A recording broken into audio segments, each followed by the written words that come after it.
Everything I make has a story.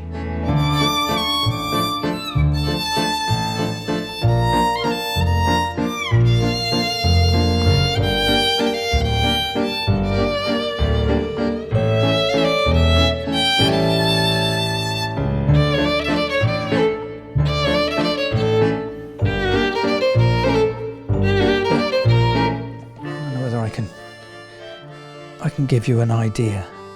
This isn't how it will be, but this is just to give you an idea.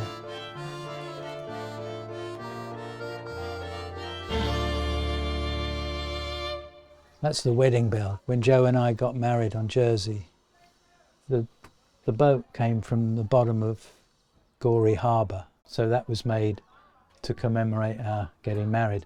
Talk about one man's meat and another man's poison. But this is the end of a hoover, and I just immediately saw an elephant.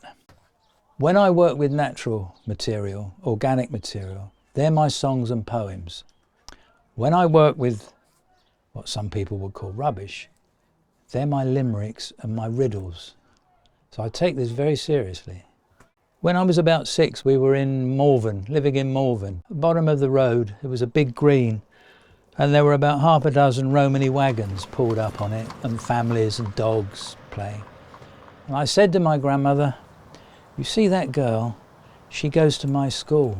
The girl was about my age, 6 years old, nut brown skin, fantastic clothes, real little gypsy girl. My grandmother said, "What's her name?" I said, "It's Tilly Loveridge." My grandmother said, "Do you like her?" I said, "I think she's wonderful." My grandmother said, "I'm pleased because she's a relation of yours." That's how I found out about my Romani background. My other grandmother came from Russia. Her family came end of the 19th century. So I had these very strong characters, personalities. And you start to realise why. You've just got to keep wandering. You've just got to try different things. And our little dog now, 72 years later, is named after Tilly, the little girl I went to school with. Tilly and Joe unearthed that. It's still very, very wet, but that is going to make a wonderful bird's body.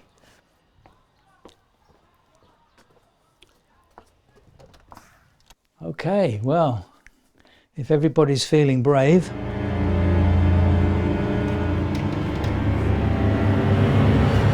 quick! Here we are. The Curious Kingdom is alive and well.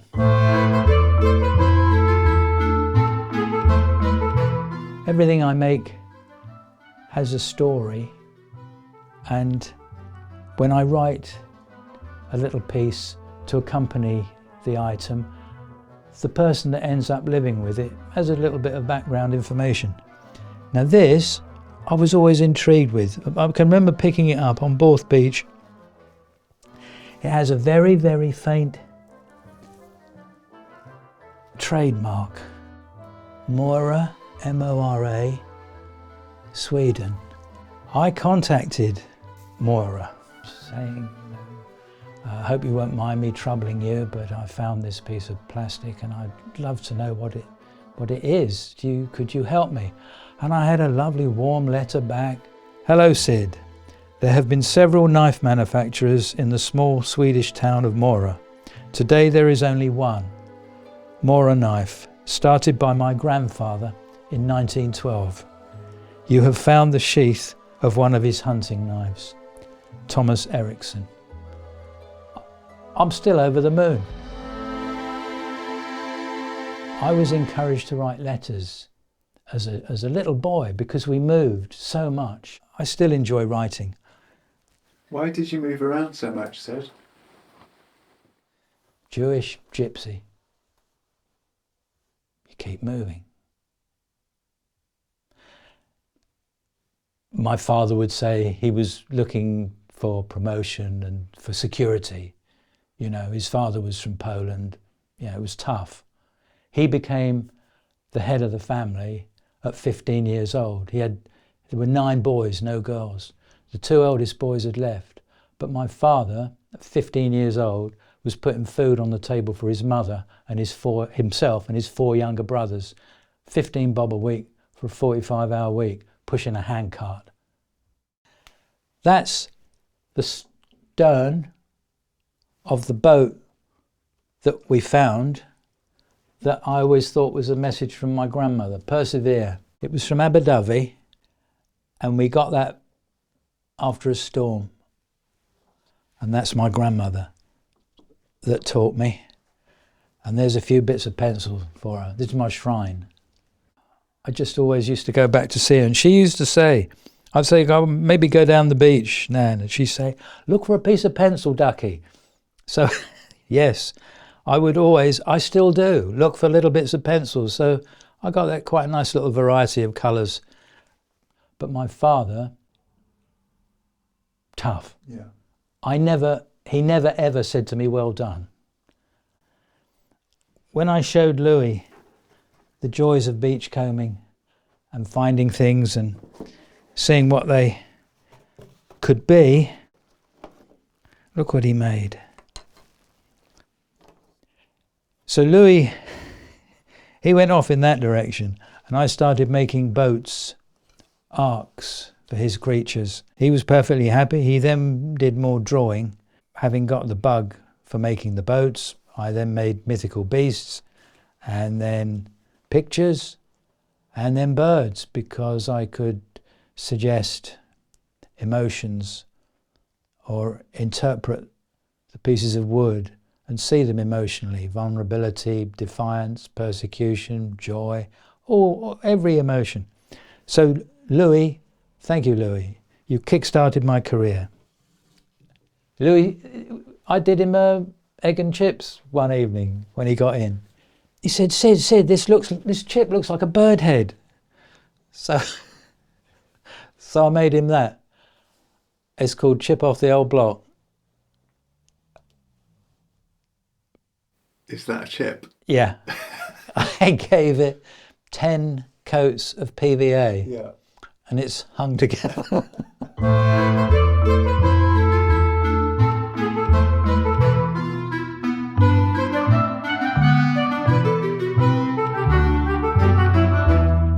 Previous to that, I had put work in our shop to go alongside Louis' pictures. And I had a little piece of information saying they were made by a man at the coast who didn't alter what he found. He just put things together. And people would look at my work, and some would say, when you next see him, tell him if he sanded that bit, or he cut that bit, or he painted it, it would be so much better. And I would say, I'll pass the message on, make sure he hears that. That way I got an honest opinion, and it also confirmed to me that is not how I wanted to work. And it's a good example of how things fit one way but not another. Now, one of my early guides might have said, you should cut that so it fits perfectly.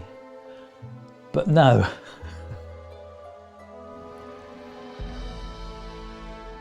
Sea and fire. Look at that wing.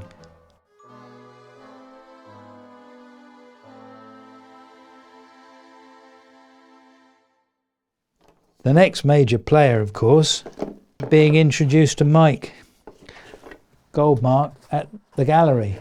And I just happened to have a few photographs with me, and I showed Mike, and he said, keep at it. Don't change how you work, and keep in contact. And I remember walking out of Goldmark Gallery on air. I couldn't believe it. But I was on cloud 9. That is just a pebble. How could I interfere with that, apart from give it a leg? I give it a leg up. I recycle our elderly neighbour's papers. I have to be very careful because she doesn't like immigrants and she doesn't like gypsies. but she graciously allows me to clear her rubbish. I don't dare tell her my heritage. I draw around it, and then I've got templates. I can make a foot like that with a rod, or even that. You know, that might come into play. It's very simple. And I haven't cut this one out so you could see. This would be that way. So I've got to decide. You see how I arrive at a decision? Whether it's the right decision, I don't know. To my mind, there is no right way and no wrong way. This just happens to be Sid's way. So I've lived in 20 different places, 50 jobs. I got my first job, I was hitchhiking. I was 14, I'm 15. And a guy stopped, gave me a lift. And he said, "What do you do for a living?" I said, "I have absolutely no idea." And he said, "Well, why don't you apply to the BBC? They employ 22,000 people and I work there, and it's, you know, various things. You can get into TV, radio." So I wrote a letter. I was good at letters. And I got an interview. Anyway, I got the job, £6, 5 and 6 a week. Fantastic. And they did send me on film study and English and typing. Oh, then they gave me a job doing the wages. And I got terribly mixed up. So these wonderful, big, jolly, black cleaning women went home with the foreman's wages. And the commissionaires went home with the porter's wages. And I met a guy at film study. He said, apparently you can write to the American embassy and get a job. This is named after or inspired by a great American actor. It's called Flint Westwood. That's two little Flints. So I wrote to the American embassy and offered my services. I got a job writing what were called trade contact service surveys. I was then, you know, in the same room as Vice President Hubert Humphrey, Bobby Kennedy the year before he was assassinated, Richard Nixon when he won presidency. That was incredible. The embassy was fantastic. What a piece of wood. How has that survived on the beach? People tramping over it, dogs, waves, pebbles, rock. So I've lived in 20 different places. I mean, one place, there were 9 of us in a flat for 4. So when the landlord came round on a Friday night, you know, 5 would have to hide. I remember moving to somewhere that would be more sane because it was just such a crazy life. So I moved to number 9 Orme Court. Anyway, got up in the morning to go to walk across Hyde Park to the embassy. I went out the front door and there was Spike Milligan. And he said, "Oh, who are you?" I said, "My name's Sid and I've just moved into the flat." And he said, "Well, how much do they charge you for that?" It was the basement. It was damp. It was awful. I think I said 9 guineas a week. And he said, "Dirty, rotten bastards."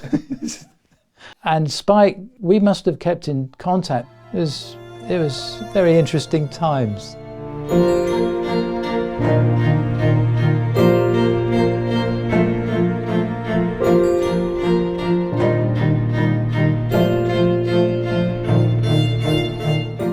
Okay, my first Goldmark show, I couldn't tell my father over the telephone how successful the show had been. I had to get Joe to do it. He said, "Why didn't you do it before?" I never ever got well done. And is that because of Yeah. His father left his mother with, well, one boy had died. They weren't eating. Left his mother with 8 boys. My mother used to say they were like wild animals. Yeah.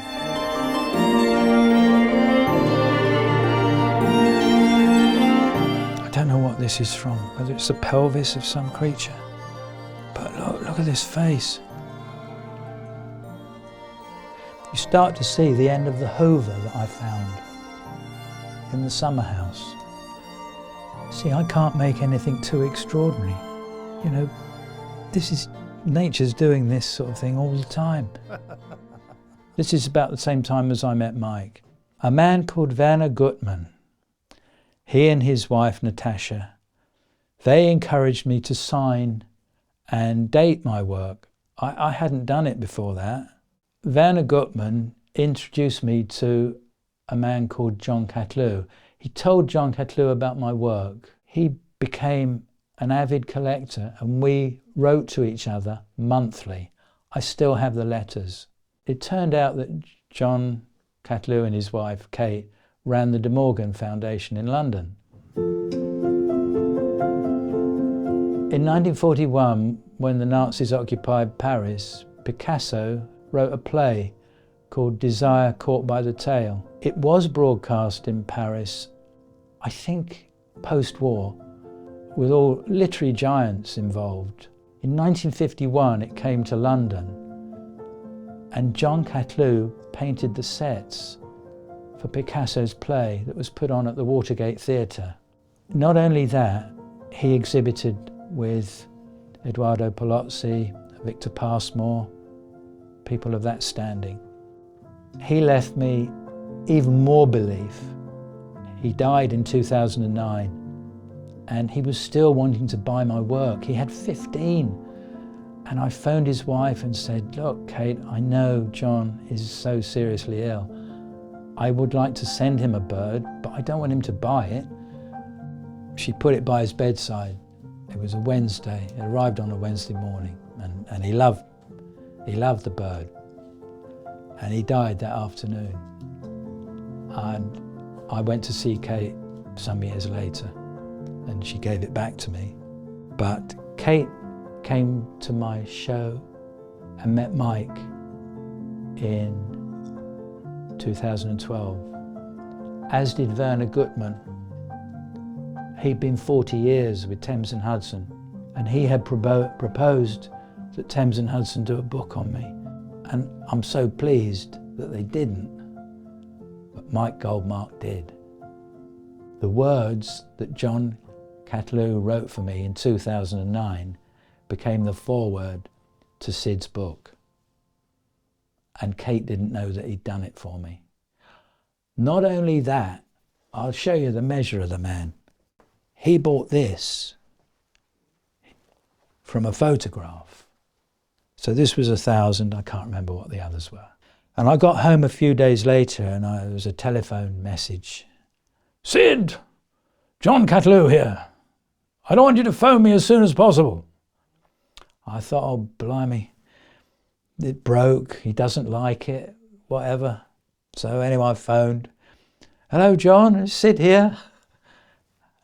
Returning your call. No, you listen to me. I got your work. It's better than you think it is. And I'm sending you another £500. You listen to me, I bought Lowry's.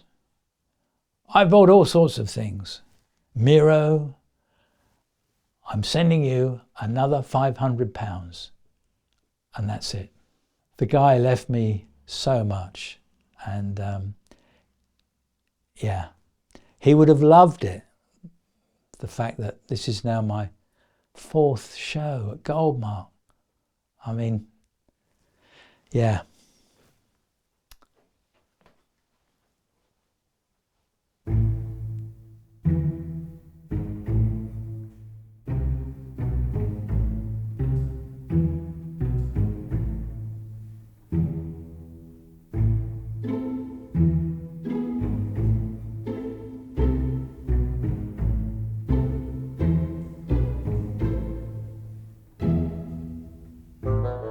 I'm so overwhelmed. It's very moving. 78 and I've got this very exciting life, and share it with people, and people are so kind. I've made such wonderful friendships through the work and especially through Goldmark. The builder said to me the other day, you know, are you real? And I said, I don't know. Do any of us? It's just a dream come true, and I pinch myself, and I can't quite believe it. I honestly can't believe it. I mean, there are so many more deserving people to be shown, have their work shown, and you know, yeah, I can't believe it. You know, I'm just very honoured and grateful, and thank you from the bottom of my heart. I just never dreamt. Sid, come on down, all is forgiven. Thank you, sir. I'll show you this piece, because this is an example of how disparate items can become a lesson in humanity and life affirming. In 2010, Joe and I saw a film about a young man called Christopher McCandless, who he dropped out and went to live in Alaska. And he lived in a wrecked bus, which had been used by construction workers. You know, he was living rough, and he was only 24, and he died. And I took some scraps into our shop, and on the counter I was making this wreck of a bus, and a woman came in the shop and she said, "What are you doing?" "What's that?" I'd said my wife and I saw this film, and we were very moved by it. And she said, "That's the last book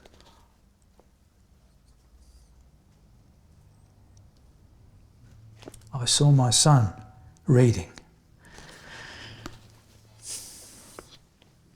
before he left for Alaska to construct a pottery workshop for his ceramics professor. On completion, Christ, that was the name of her son, and two friends set out on a camping weekend. Their spirit of adventure took them whitewater rafting. Christ was not wearing a life jacket. He was thrown overboard and tragically never found. He was 24. I was shocked, and I muttered inadequate words of condolence. I discovered the lady would be in the area for another week before returning to America. We arranged that she would call back, and over the following days I completed the assemblage, and I signed it for Christ Ronan Anderson, and I gave it to her. Ronan was the name of the First Nation tribe that lived in that area. In 2024, 14 years on, Goldmark Gallery email to say Carol Anderson would like to make contact. She's had my piece of work on the wall and always thought of me. And 14 years on, they visited our home, and she and her partner, Michael Turner, brought me this piece of wood from Glacier National Park. So this is from Montana. This head is from West Wales, as is the base. She knows that it's going to be in the show, and I'm in contact with her in Montana, and I find that very moving.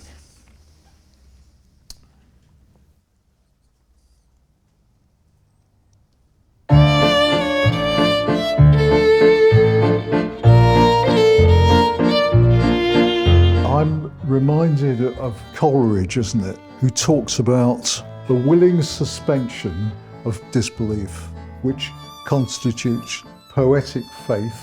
And what I find extraordinary when I look at your work is that if I, in my mind, I dissemble these 3 bits of wood or 2 bits of wood or whatever, and I look at them, they are nothing. When I put them back together again in my mind, as you have, and I actually stop thinking and just let the image that you've created for us come at me, I absolutely see the bird, the animal, the boat. I can't think of anybody anywhere that can do what you do, that does it in this unbelievable, remarkable, imaginative way, and presents us with so much pleasure from them. I think it really is quite extraordinary. All I can do, Sid, is thank you for what you bring us. Thank you very much.